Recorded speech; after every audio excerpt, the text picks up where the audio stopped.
Ketika kita mengucapkan salam kepada baginda Rasulullah, dalam salat kita tidak mengatakan assalamualaikum, tapi kalimat yang dipakai adalah assalamu alaika. Dalam kaidah nahwu sharaf, kalimat alaika itu adalah kalimat muhataf.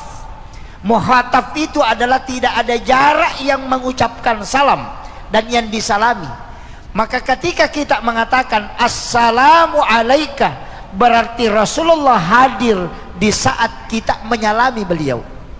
Itulah sehingga dalam perintah agama kita diperintahkan dua hal. Yang pertama mengirimkan salam, yang kedua mengirimkan sholawat.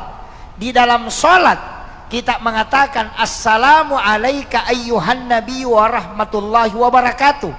Kemudian setelah itu baru kita mengatakan Allahumma sholli ala Muhammad. Sholawat itu di belakang, tapi yang pertama adalah salam. Makanya kita mengatakan mari mengirimkan salam dan sholawat. Cuma kadang kita lupa satu, hanya mengirimkan sholawat, tidak mengirimkan salam.